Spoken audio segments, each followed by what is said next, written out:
Disney sunadi.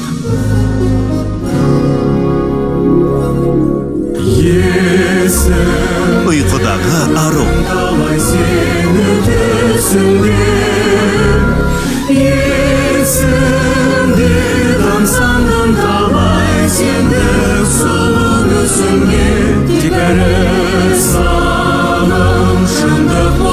Şırgın sol şahım önümde gözün canıma gelsin Koday canarım suyup kalarım neler canım.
Таң алдында туатын жарық жұлдыздай болсын деген ниетпен солай атайды. Жарық дүние есігін ашқан ханшаға төрелер мен қарапайым халықтың жаппай құрмет көрсетуі үшін осы күн мереке болып жарияланады. Бүгінгі хикаямыз осынау қуанышты күннен бастау алады. Қуанышты күн, ғажап күн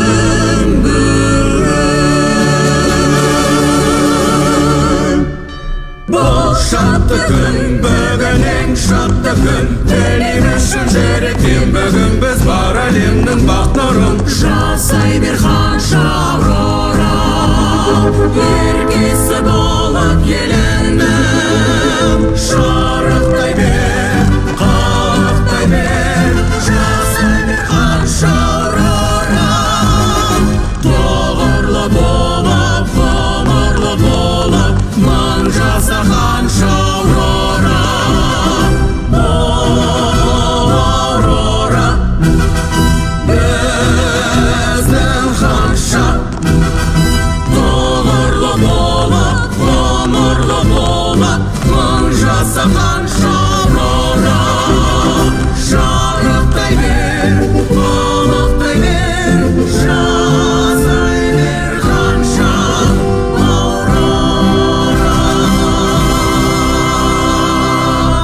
Бүкіл ел болып, көптен күткен ханшаның дүниеге келуін тойлап жатты. Король Стефан мен жұбайы Леяны құттықтауға байырғы досы да келіп жетті.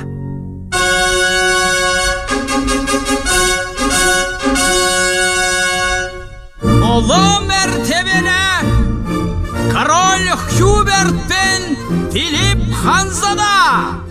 Екі елді біріктіру қос патшаның ежелгі арманы. Міне, бүгін олар Хуберттің ізбасары Филипп пен Стефанның қызы Аурораны атастырды. Болашақ қалыңдығына сыйлық ала келген ханзада ұйықтап жатқан сәбиге бір түрлі тосырқай қарады.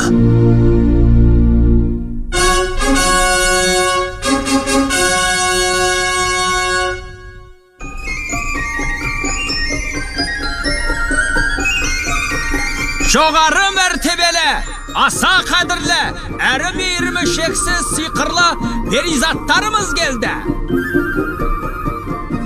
Флора ханым, Фауна ханым, және Меруеза ханым.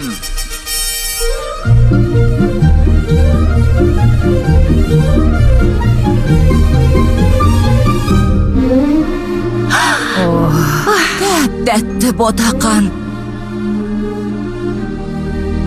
Мәртебелі тақсыр. Біз үшеуміз ханшаның бойына бір-бірден жақсы қасиет дартқымыз келеді, рұқсат болса. Кішкентай ханша, мен саған сұлулық сыйладым.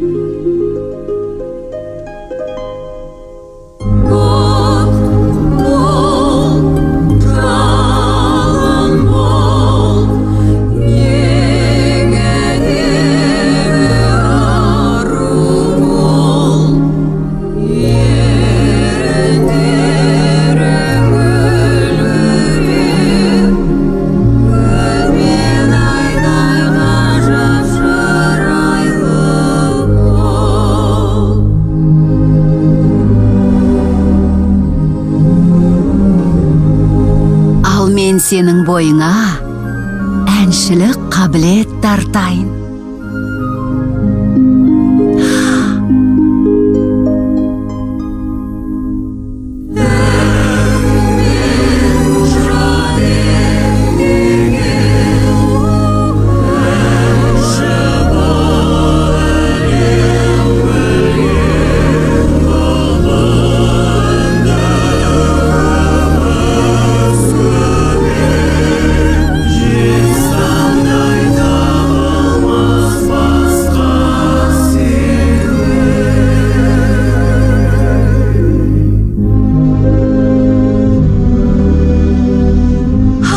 Ботақан, ал менің сыйлығым.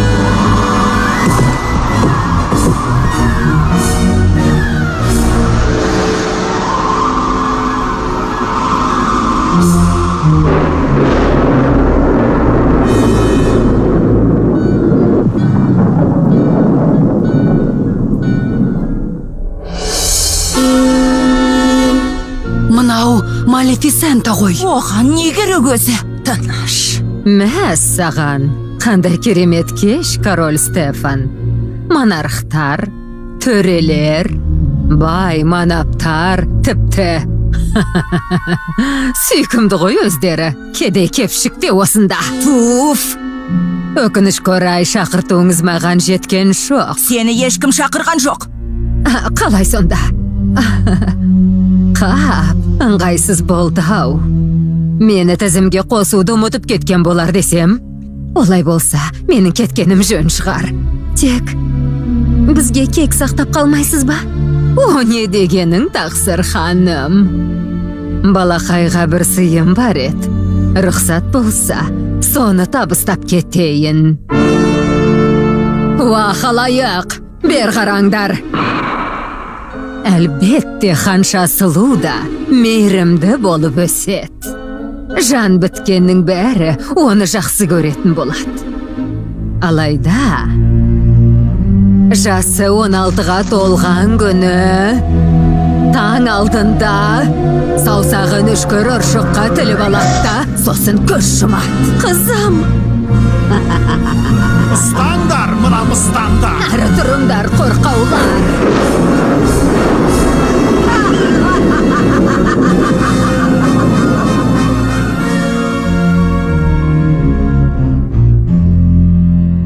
Ұншырғаңызды түсірмеңіз.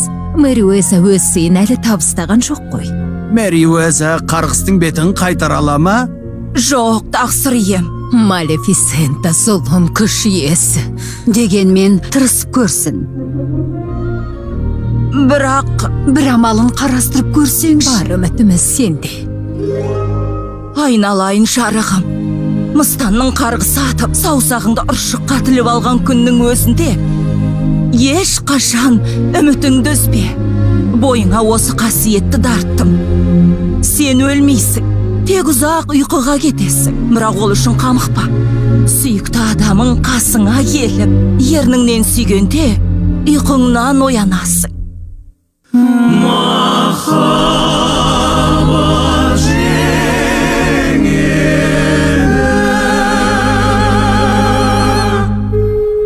Алайда қызының өмірі үшін алаңдаған король Стефан патшалықтағы Ұршық атаулының бәрін өртеуге үкім етеді. Үкім орындалды.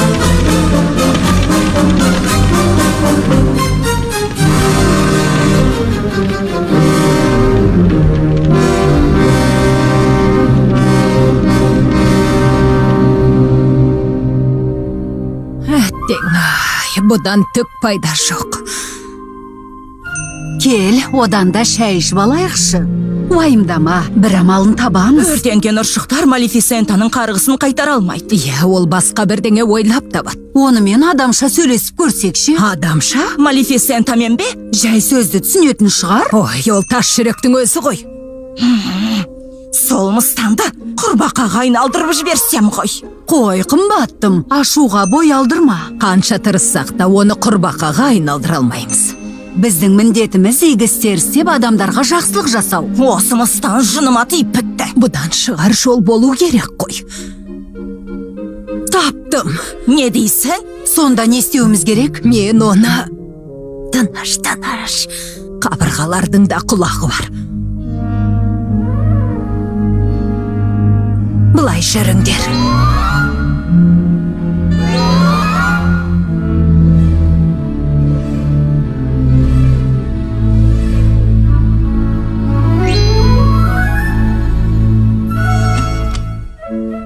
Оны гүлге айналдыру керек. Мыстанды ма? Жоқ, қымбаттым. Қаншан айтам. Одан әдемі гүл шығар еді. Ең бастысы гүл саусағын кесе алмайды. Гүлдің саусағы болмайды. Дәл солай. Сонда оны аман алып қаламыз. Малефисент аяр жібергенге дейін. Қап. Ол ылғи сенің гүлдеріңді үсітіп жібереді ғой. Иә. Дұрыс айтасың, әрі оны біліп қоюы мүмкін. Туф!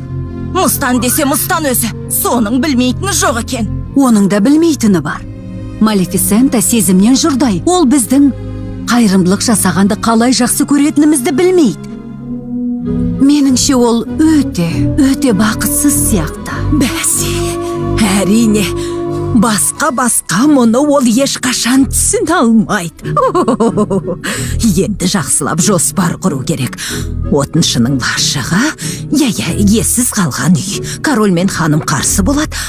Алайда басқа амал жоғын түсіндіру керек. Нені түсіндіру керек? Шалғайда тұратын 3 әйел орманнан тастанды қыз тауып алып, оны асырап алады. О, қандай мейірімді жандар. Олар кімдер? Айнаға қараңдар. Не? Мынау біз бе? Сен үшеумізді айтып тұрсың. Бөпені бағамыз ба? Сөйтейік. О, маған бұл ойың ұнап тұр. Сонда оны біз тамақтандырамыз ба? Жуындырамыз, киіндіреміз, әлдилеп ұйықтатамыз. Не деген бақыт. Қолымыздан келе қояр ма екен, а? Біздің адамнан қай жеріміз кем? Болмаса сиқырымыз бар ғой. Әлбетте. Жоқ. Ешқандай сиқыр болмайды. Таяқшаларыңды маған беріңдер. Айтпақшы, қанаттарыңды да алып тастайын. Кәдімгі адамдар сияқты тұрамыз ба? 16 жыл бойы ма? Сиқырсыз қалай өмір сүреміз? Онсыз қолымыздан түк келмейді ғой. Сонда Малефисента ештеңе сезбейтін болар. Кірді кім жуады? Тамақты кім пісіреді? Өйтіп үйренерміз. Мен бала қараймын. Таяқшаңды бер деймін. Ал енді жүріңдер. Патша ағзамға айтып көрейік. Флора!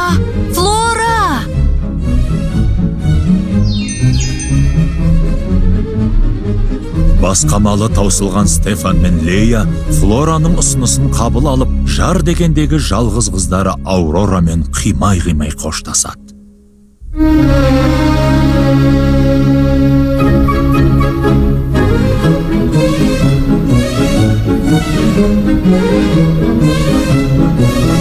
Король мен оның халқы үшін уақыт еш өзгеріссіз бір сарынды өтіп жатты. Алайда ханшаның 16-шы туған күні жақындаған сайын халық та жақсылықтан үміт күтеді. Тыйым салынған таудың ұшар басындағы сарайдан Малефисентаның қаһарлы даусы естілген сайын халық оның көздегені орындалмағанын біле бастады.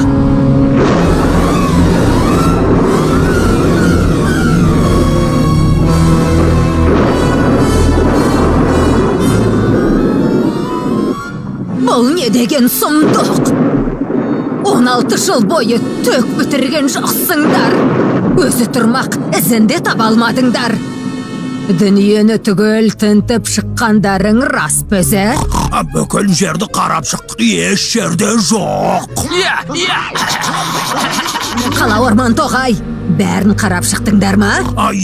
Тау тасты кезіп, қаладағы үйлердің бәріне кіріп шықтық. Сосын әлгі бесікті де қарадық. Бесік?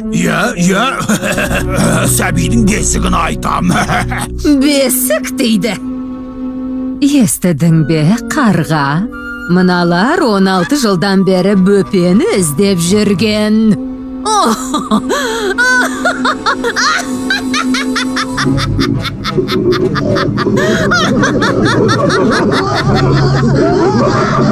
Ақмақтар! Мыйсыздар! Топастар!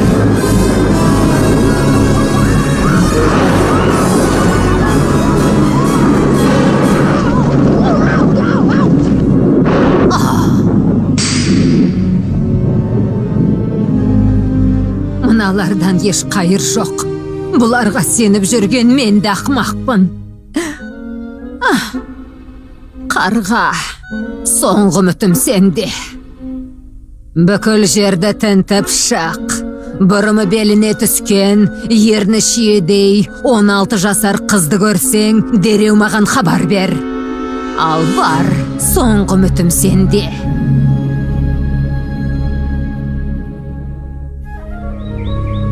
Ханшаның қайда тұратыны 16 жыл бойы құпия сақталды. Флораның жоспары бойынша мейірімді перизаттар Аурораны орман ішінде бос қалған лашыққа алып келді. Үшеуі ханшаға Роуз деп ат қойып, өз қыздарындай бағып қағады.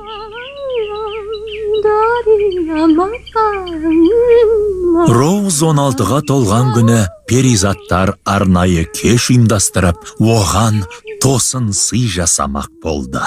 Ал мынау ше, сендерге ұнай ма? Маған мына көйдегі ұнап тұр. Оған бәрі жараса, бірақ сәл өзгеше болса. Бант жетіспей тұр. Сосын иығын сәл көтеру керек. Көк түсті матадан тігеміз бе? Жоқ, қызыл түс дұрыс. Бірақ мына жерін бүру керек. Жарайды, бірақ үйде болса бәрін көріп қояды ғой. Бір жерге жұмсап жіберейік. Мәссаған, үшеуің не сыбырласып тұрсыңдар? Кім? Біз бе? Біз әлгі не ғой? Орманнан жидек теріп келші. Сөйтші, жидек теріп. Жидек дейсің бе? Бізге көп жидек керек. Бірақ мен жидекті кеше әкелбедім ғой. Оны тауысып қойдық қой. Осы жолы көптеу алып келші. Асықпай серуендеп қайт. Бірақ тым алыс кетпе. Бейтаныс адамдармен сөйлеспе. Сау бол, қарға. Көріскенше. Ол біліп қойған жоқ бекен? Жоға, білген жоқ. Жүріңдер.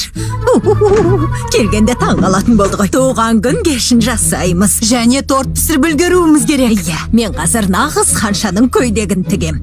Ал мен таяқшаларды алып келейін. Алып. Таяқша дейсің бе?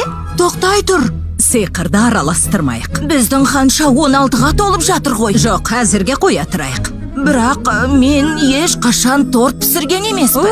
Ол жағынан еш алаңдама. Тортты мен пісірем. Сен бе? Бұрыннан торт пісірем деп жүруші бүгін соңғы мүмкіндігі. Солай ма? 15 қабаттан тұратын торт пісірем. Роузға ұнау керек. Ал мен көйлек тігем. Сен өзі қолыңа ине ұстап көріп пең? Оның түк қиындығы жоқ. Нұсқаулық бойынша тігеді ғой. Қане, тұра тұр. Көйлекті пішіп алайын. Жоқ, сиқырсыз түк істей алмаймыз.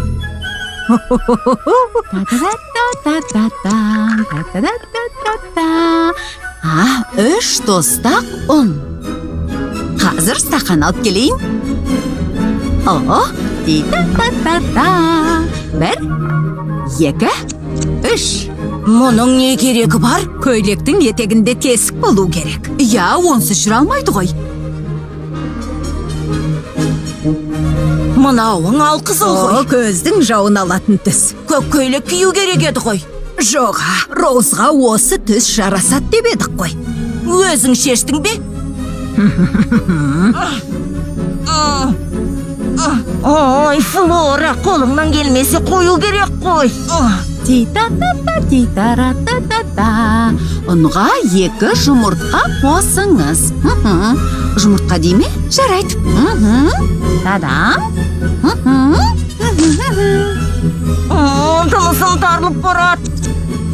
Тұншығып барам. Осы да көйлек пе? Роуз кисе басқаша көрінеді. Енді ашытқа 1 шықы дейді. Шықы деген не? Бір шай қасық деген сөз. Иә, 1 шай қасық екен ғой.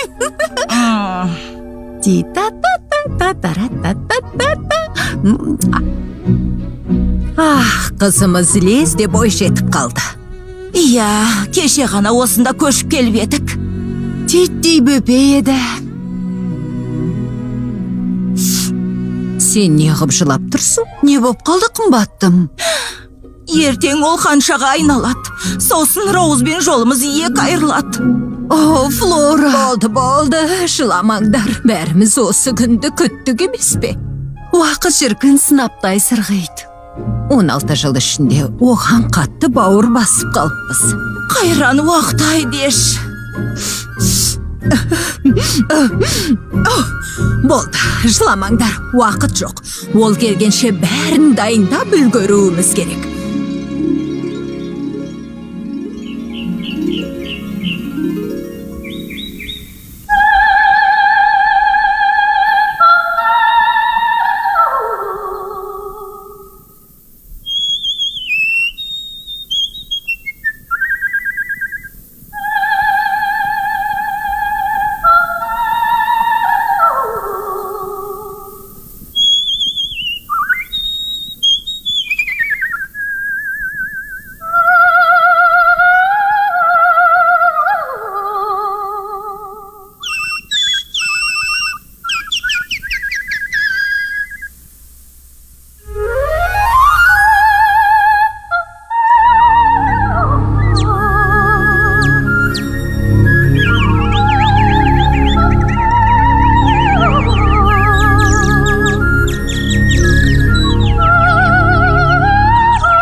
жатыр.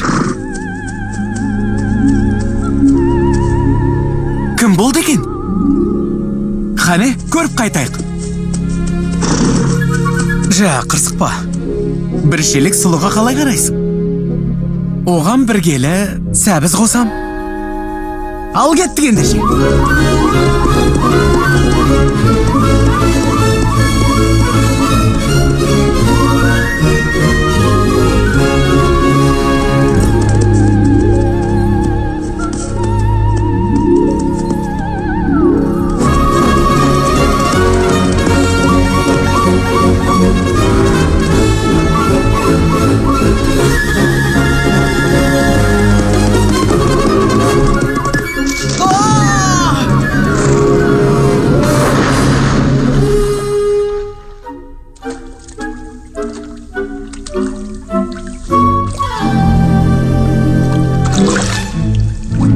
Енді сәбіз жоқ.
кішкентай баладай көреді.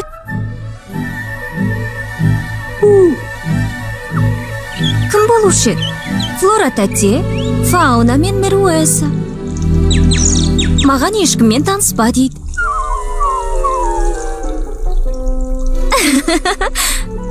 Бірден айтайын ба? Олар әлі ештеңе білмейді. Мен біреумен сөйлесіп жүрмін.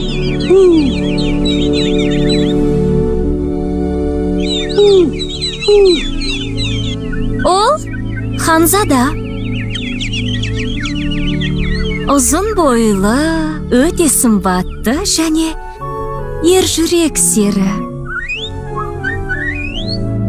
Екеуміз жиі кездесеміз, ұзақ сөйлесеміз.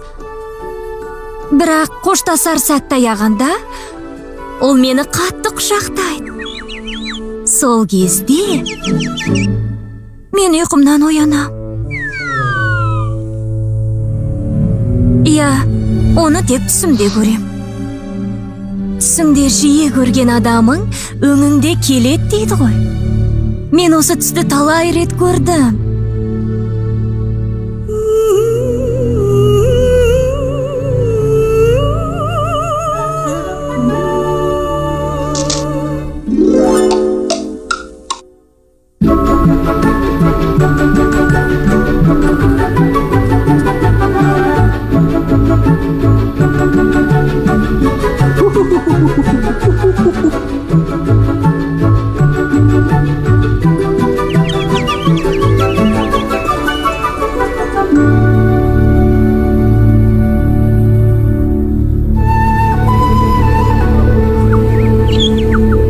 Білесің бе, Самсон?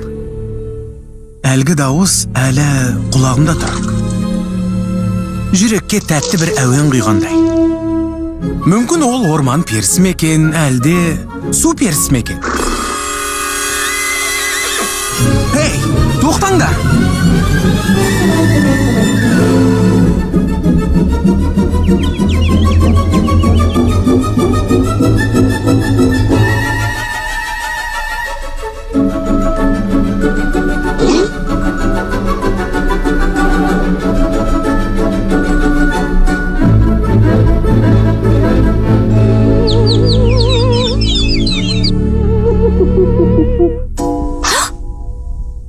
Ой, қиялымдағы Ханзада келе жатыр. Мәртебелі тақсыр.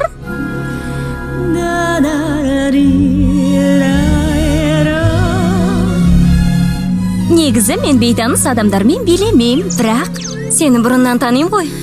Есімде көрдім талай сені түсімде. Есімде тамсандым талай сендік сұлу мүсінге. Тек бәрі сағым, шындық болса шіркін сол шағым. Өңімде көрсем жаныма келсең, оттай жанар ең, сүйіп қалар ең мені жаным. Ла-ла, ла-ла, ла-ла-ла. Өңімде көрсең жаныма келсең, оттай жанар ең, Сүйіп қалар ең мені жаным. Ау, Ғафу өтінем. Сізді қорқытайын деген ойым жоқ еді. өтінем, қолымды жіберіңіз. Сіз әлгі... Бейтаныс жанмын ба? Есіңізде жоқ па? Екеуміз кездесіп едік қой. Сіз екеуміз бе? Әрине. Өзіңіз айтпақшы, түсімізде кездескенбіз. Есімде көрдім талай сені түсімде. Есімде тамсандым талай сендік сұлу мүсінге. Түс болсын мейлі, шындыққа айналады биде. Ең дұрыс жол бұл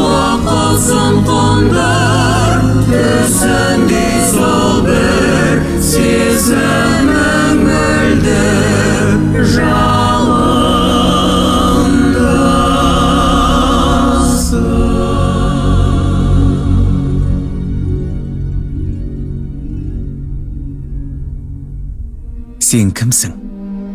Атың кім? О, менің атым ба? Менің атым... Жоқ, айта алмайым. Қош бол. Енді қашан кездесеміз? Ешқашан. Неге? Мүмкін кейін. Қашан? Ертең бе? О, жоқ. Бүгін кешке. Қайда? Алқаптағы лашықта.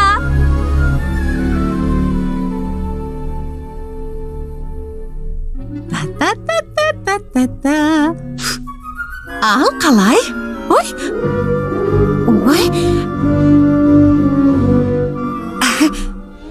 Міне, дайым болды. Бұл енді ерекше торт болыпты, солай емес пе? Иә? Жарты сағаттан кейін қамыры қатаяды ғой? Әлбетте. Ал менің көйлегім қалай шықты? Ол енді... Әлгі кітаптағы көйлекке онша ұқсамай қалыпты. Иә, мен пішінін сәл өзгерттім. Үстінен тағы бір мата қоссам бекен. Қалай ойлайсың? Иә, солай дұрыс шығар. Мәруеза, сен қалай ойлайсың? Қолдарыңнан ештеңе келмейтінін мойындасаңдаршы. Мынадай сұмдықты Роуздың көрмегені дұрыс. Қанша тыраштансаңдар да сиқырсыз түк істей алмайсыңдар. Таяқшаларды алып келейін. Меніңше, ол дұрыс айтады. Мінеки, су жаңа таяқшалар. Абайла қымбаттым. Тезірек есікті жап. Бар. Фауна, терезелерді жап. Ой, тесіктердің бәрін бітеп шық. Барынша сақ болғанымыз жөн. Фауна, сен тортыңды пісіре бер. Ал мен ше? Сен үй жина, ал мен көйлек тігіп жіберейін. Тездетіңдер. Туф! Қане, іске кірсіңдер. Үйдің іші мұнтаздай таза болсын.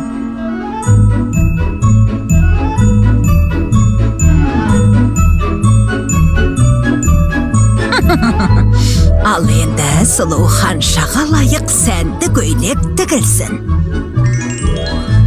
Мен тортқа кірісейін. Турамна кітаптағыдай жасаңдаршы. Мен соңынан балауыз қадай салам.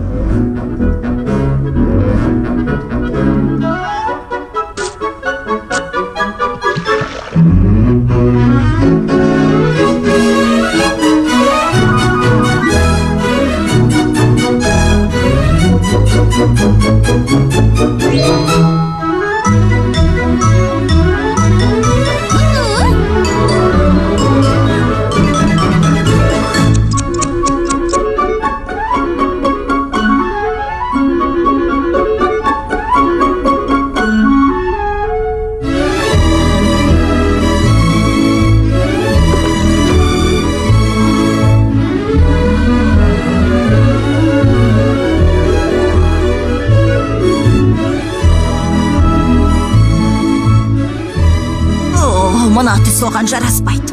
Көк көйлек болсын. Мәруеза, алғызыл болады.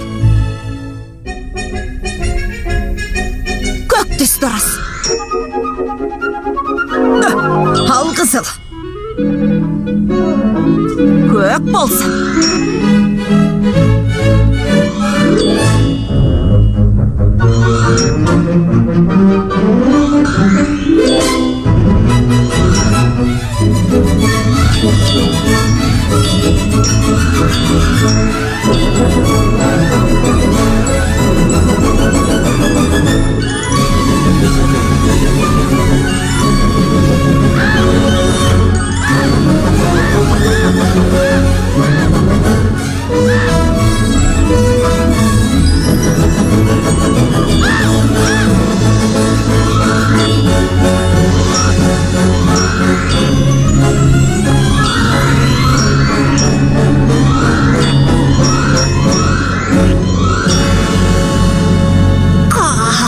Сен бәрін бүлдірдің. Тыныш, естіп тұрсыңдар ма? Бұл Роуз ғой. Келе жатыр. Ойынды доғарайық. Алғызыл болады. Жүр, жасырынайық. Көк болсын. Флора тәте, Меруэза, еден жуғыш әлі билеп жүр ғой. Тоқта, еден жуғыш. Флора тәте, Фауна, Меруэза. Бәрі қайда кеткен? Тосырсый, туған күнің мен. Алтындарым, бүгін менің өмірімдегі ең тамаша күн. Мен сондай бақыттымын. Жақында сендерді бір жігітмен таныстырам. Кімді айтасың? Роуз. Сен не, бөтен жігітпен таныстың ба? Жоға, бөтен демеңізші. Мен оны бұрыннан таныйм. Қош. Қайдан? Бұрын оны түсімде көргем. Есімде көрдім талай оны түсімде. Ғашық болып қалған сияқты. Сұмдыға мен масқара. Неге? Менің жасым 16-ға келді ғой. Мәселе онда емес. Сен атастырылып қойғансың. Қашан? Бесіктегі кезіңде. Филипп ханзадамен. Қой, мүмкін емес. Мен қалай ханзадаға күйеуге шығам? Ол үшін менің Ханша болуың керек. Негізі сен Аурора ханшасың. Кешке төртеуміз әкең король Стефанның сарайына барамыз. Бірақ, жоқ, мен бара алмайм. Ол кешке келеді. Мен оған уәде беріп қойып едім. Бері қара қымбаттым. Енді ол жігітпен кездеспегенің дұрыс. Не дейсіз? Қалай сонда? Түпсіз бұйырмасын. Жоқ, мүмкін емес. Біз оның бақытты болғанын қалап едік.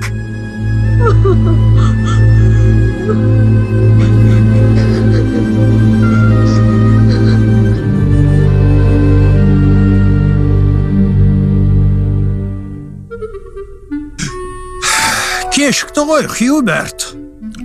Уайымдама. Әлі кеш батқан жоқ қой.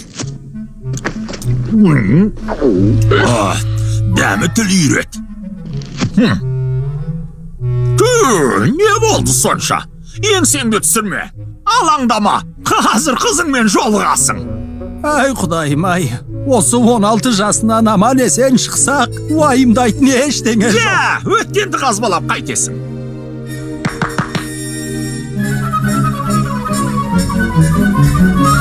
Кел, болашақ үшін алып қояйық. Мен бұл шарапты 16 жыл сақтадым. Ұста, болашақ үшін. Дұрыс айтасың, болашақ үшін. Ау, кел, алып қояйық. Бақыт үшін, Қуаныш үшін, балаларымыз бақытты болсын. Кел.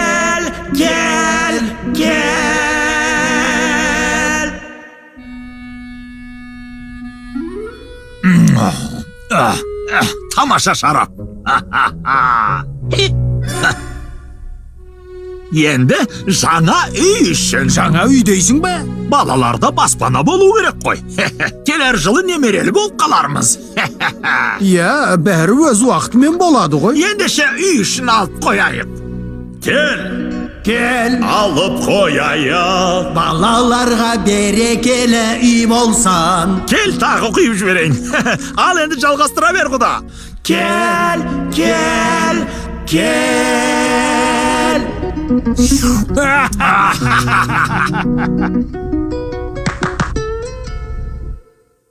Сызбағаны көрсет.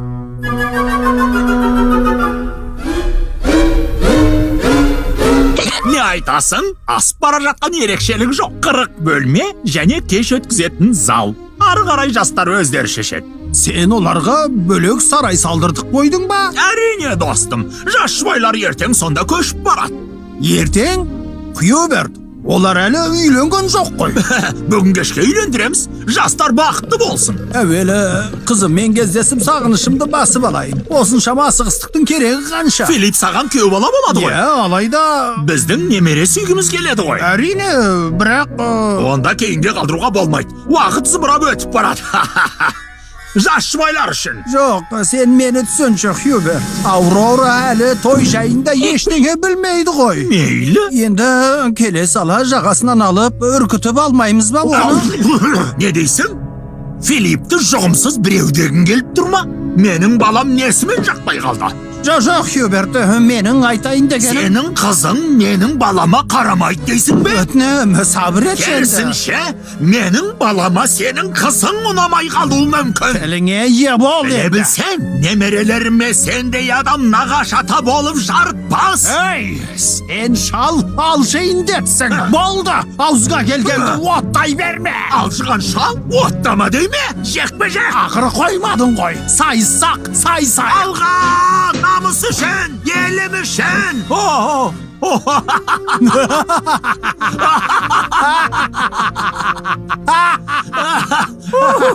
Шарапты көп ішіп қойдық ауды. Соны айтам, кәдімгідей қызып қалыппыз я. Балалар бір көргеннен бірін-бірі ұнату керек. Әлбетте. Айтпақшы, біздің ұсталар ертеңнен бастап немерелерімізге бесік жасайтын болды. Тамаша. Мейлінше кең қылып жасасын. Әрине. Олай болса, ұсталар үшін.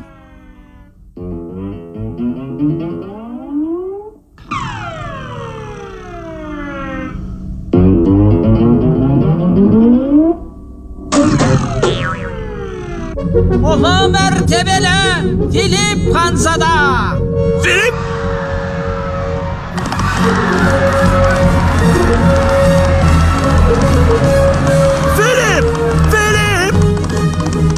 Филипп, тоқта, Филипп!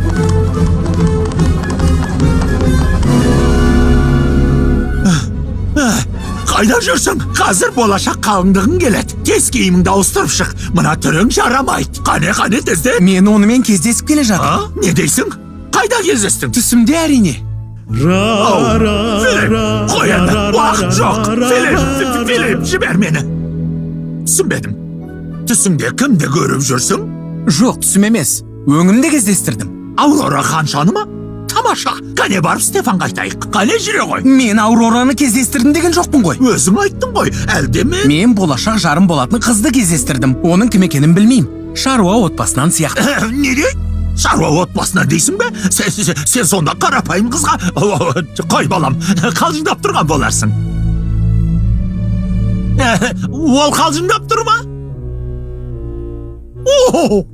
Мен сенен мұндайды күтпемедім.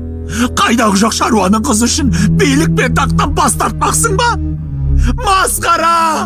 Мен қарсымын! Сен ханзадасың! Сен тек ханшаға үйленесің! Әке, қазір ондай дәстүр жоқ. 14-ші ғасырда өмір сүріп жатырмыз. Есіңде болсын! Мен патшамын! Сен бала дереу есіңді жи! Мен сүйген қызыма үйленем. Дәл солай! Көріскенше, әке. Көріскенше ба! Махаббатты басын қалғыр жоқ! Филипп, тоқта! Бері қара, Филипп!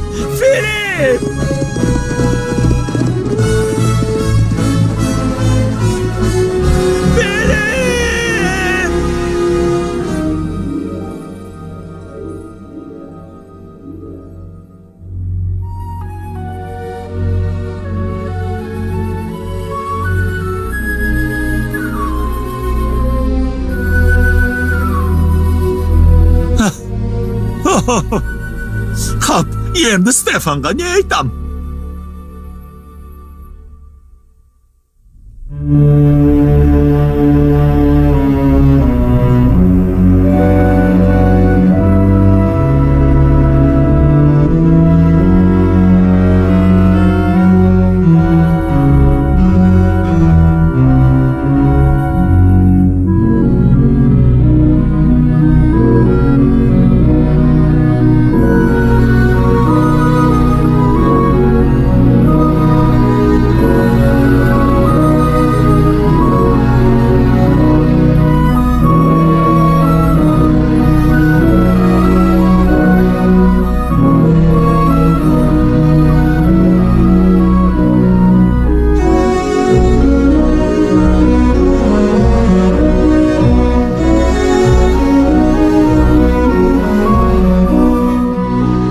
Келдік. Кіре ғой қымбаттым. Есікті бекіт мэр өзі. Фауна, терезені жап. Ал сен осында отыра ғой қымбаттым. Қалқам, енді біздің соңғы сыйымызды қабыл ал. Сұлулығыңды одан әрі айшықтай түсетін тәжіңді тастамай тағып жүр. Ulu mərtəbəli Aurora Xanşa. Жылама, жаным. Жүріңдер. Оңаша қала тұрсын. Әлгі жігітті ойлап жылап отыр. Қап, енді қайттық.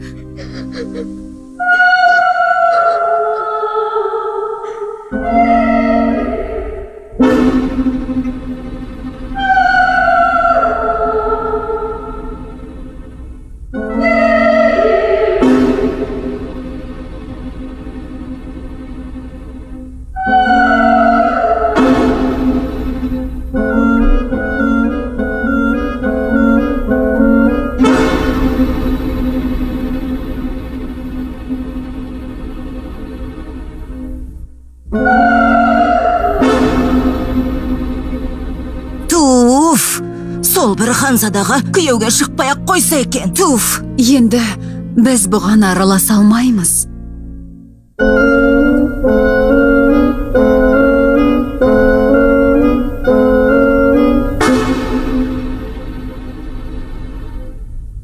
Әлде король Стефанға әлгі жігіт жайлы айтып көреміз бе? Иә, айтсақ айтайық. Естіп тұрсыңдар ма? Малефисента, Роуз. Оны жалғыз қалдырмау керек. Роуз.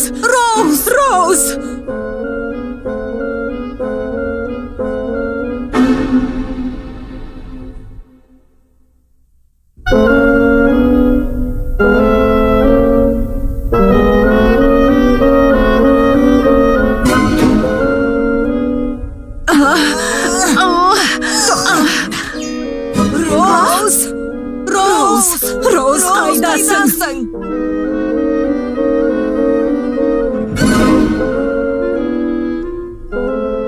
Роуз!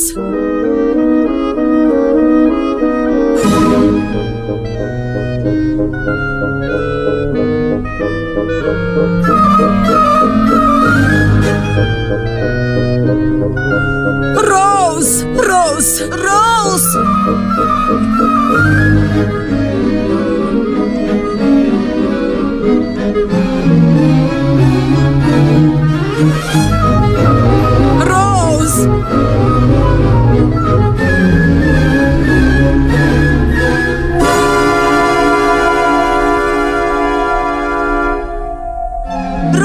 Роуз! Ештеңеге қолыңды тигізбе! Ұршықты ұста.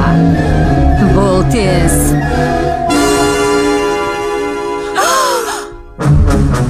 Ей, ақымақ перілер. Мен алдап соққыларың келді ме? Мен бүкіл зұлымдықтың иесімін.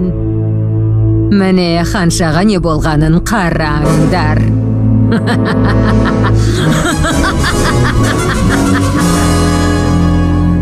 Роуз! Өсімді өмір бақи кешір алмаспын. Бұған бәріміз кінәліміз.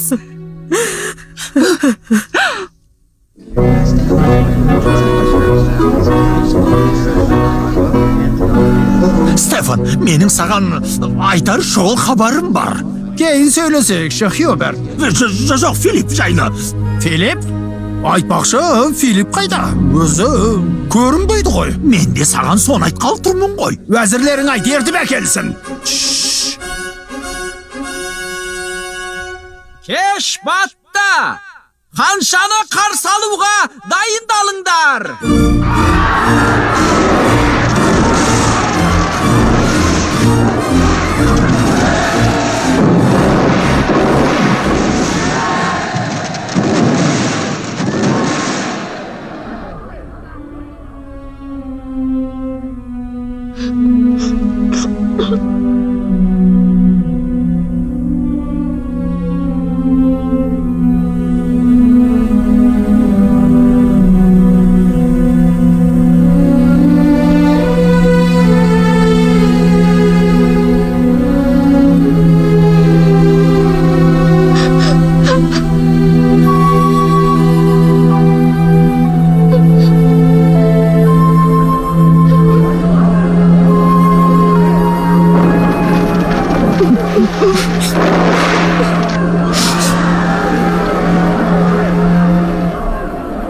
патша ағзамға енді не айтамыз?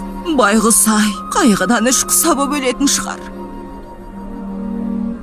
Ешкімге ештеңе айтпаймыз. Қалай сонда? Роуз оянғанға дейін бәрін түгел ұйқыға шығамыз.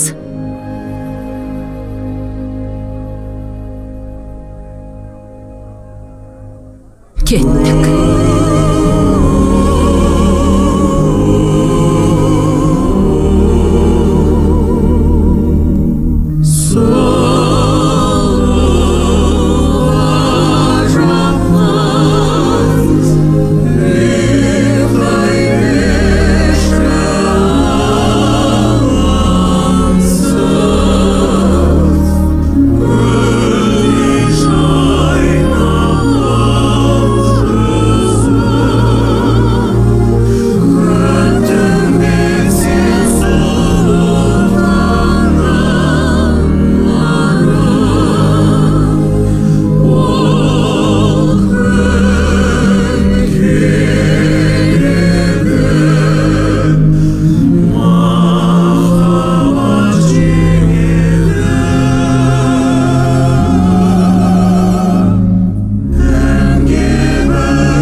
Бетіңнен сүйгенде оянарсың, өзің жақсы көрген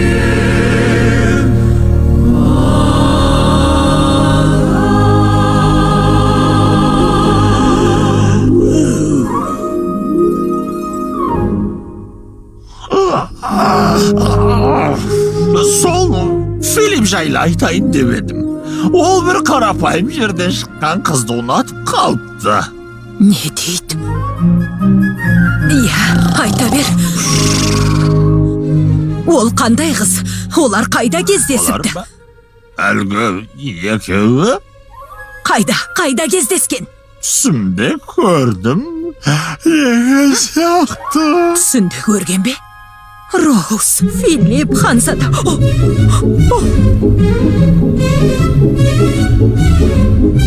Қане, дереу лашыққа барамыз.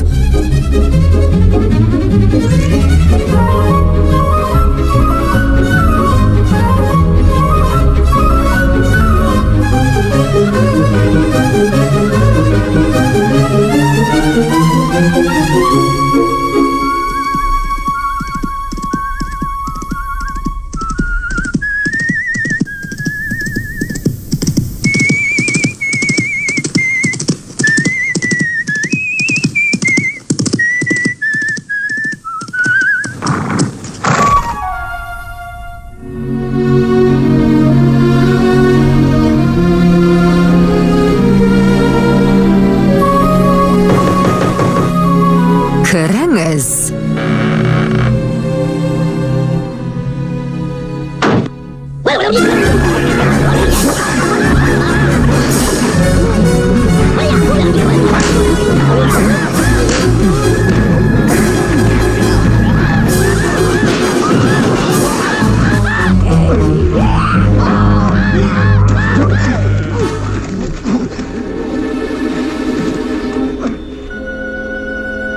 Мәссаған.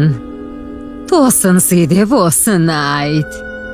Шаруа жігіт келеме десем, керісінше Ханзада екен ғой. Алып кетіңдер. Оған жақсылап қараңдар, ұқтыңдар ма? Бұл жігітпен сәлден соң асықпай сөйлесем.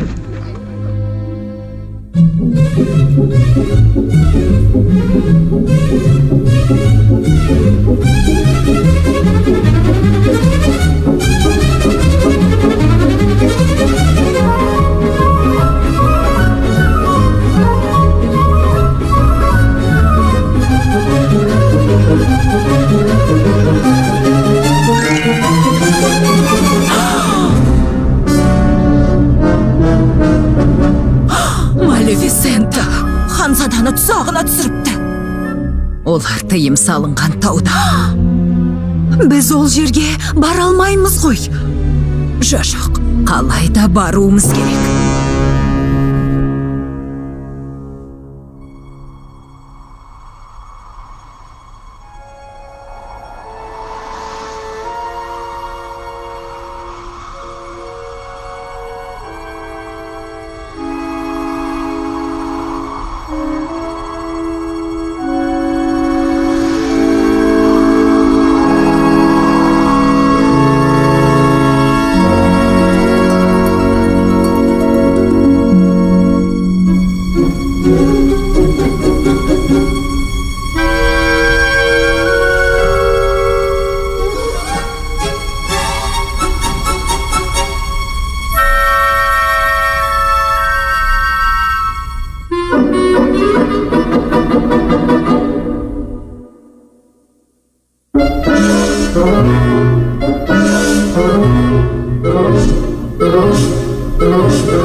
Филипп ханзаданы кешіміздің қонағы ретінде шақырғанда жөн болар еді.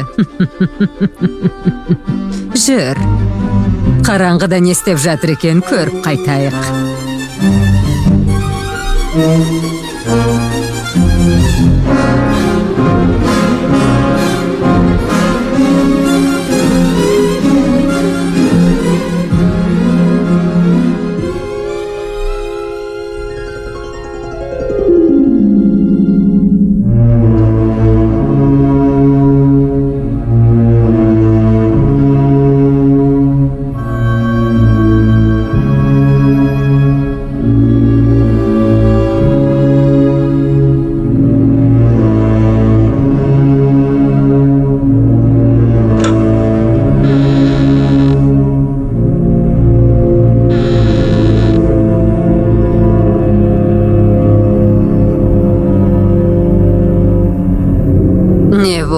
Филипп ханзада, көңіл күйіңіз жоқ қой. Алда сізді жарқын болашақ күтіп тұр. Себебі сіз шым-шытырық ертегінің бас кейіпкерісіз. Қараңыз, мынау король Стефанның сарайы. Осындағы ең биік мұнараның шатырында мәңгілік ұйқыға аттанған Аурора ханша жатыр. Тағдыр деген қызық қой. Кеше сіздің жүрегіңізді жаулаған қаршадай қыз міне осы. Қолаң шашты, қиғаш қасты, шие ерінді, қыр мұрынды, аққұба өңді, аққу мойын, сұлу жатыр ұйқы үстінде. Жылдар сырғып өтеді, бірақ шын сүйген жан үшін 100 жыл күту сөз емес. 100 жылдан соң зынданның қақпасы ашылып, ханзадамыз бостандыққа шығады. Сыры кетсе де, сыны кетпеген ханзада ақбоз атына мініп, сүйіктісіне қарай аттанады. сосын оның ернінен сүйіп дуаны қайтарады. Осылайша махаббаттың зұлымдықты жеңетінін дәлелдейді. Қап, сені ме? Жүре ғой, қарға. Ханзадамыздың мазасын алмайық. Оңаша қалсын. Бүгін қандай тамаша күн.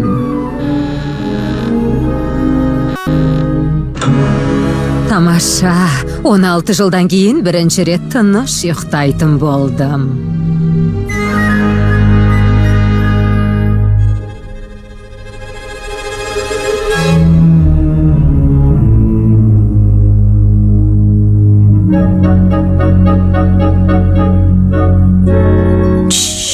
Қазір түсіндіретін уақыт жоқ.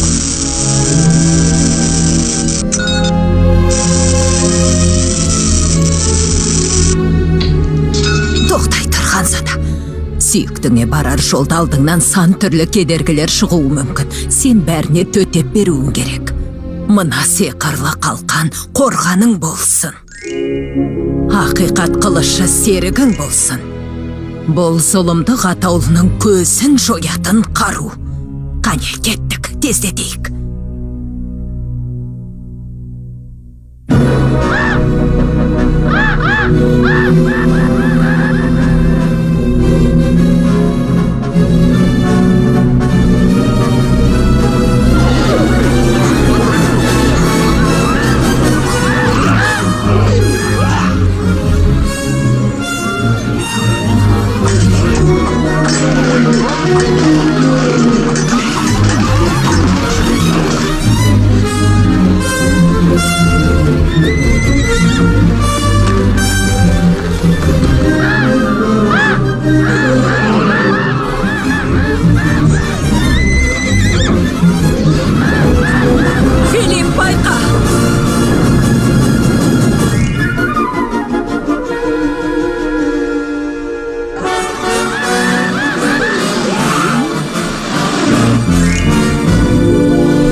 Мына ақымақтар неге шулап кетті?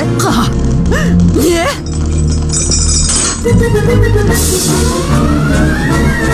Байқа, Филипп!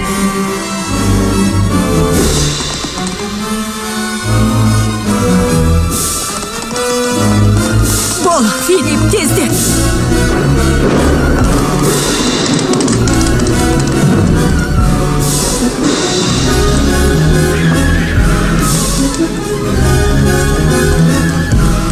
Тікенді орман көрің болсын, дәл төбеңнен қара бұлт төнсін. Король сарайының тасталқаны шығып, Филипп Ханзада Аурораға жете алмай өлсін.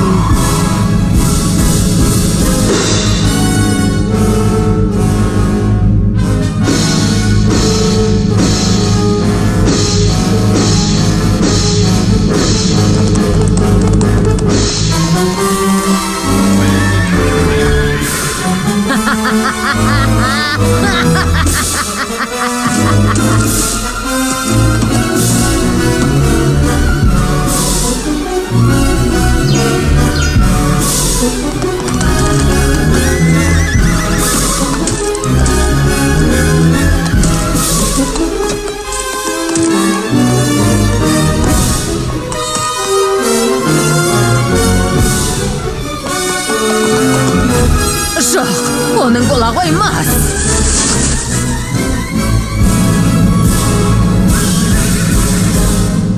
Өлетін балам олаға қарайшы көрет. Менің зұлым күшіме шаман жетмес.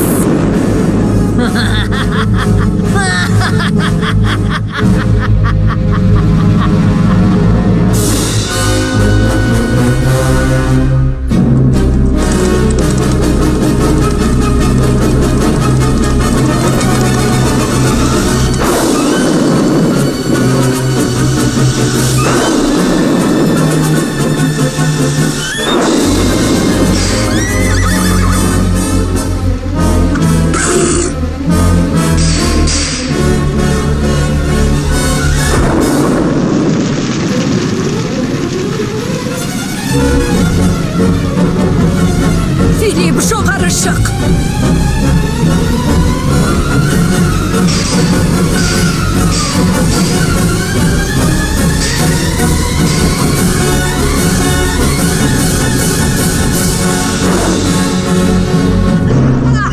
Осы қылыш жебедей атылып, жүрегіне қадалсын, зұлымдықты жойып, тыныштық орнатсын.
Ғафу өтінем, Хюберт. Шарап ішіп, ұйықтап қалыппын.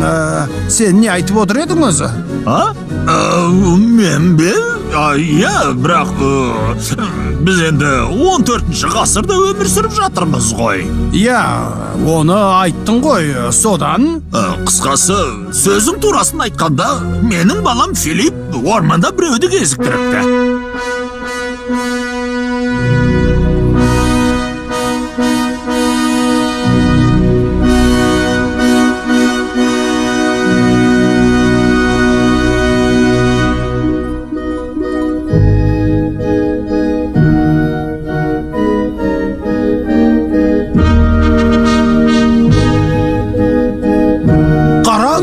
Аурора келе жатыр.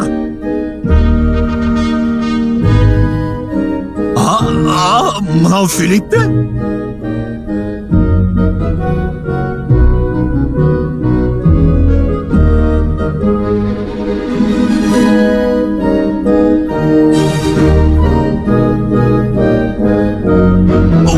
Балам, сендер бірге ме едіңдер? Мен білдім.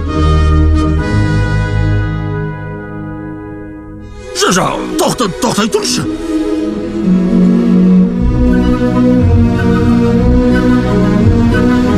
Тоқтасын сен бұйырмасын.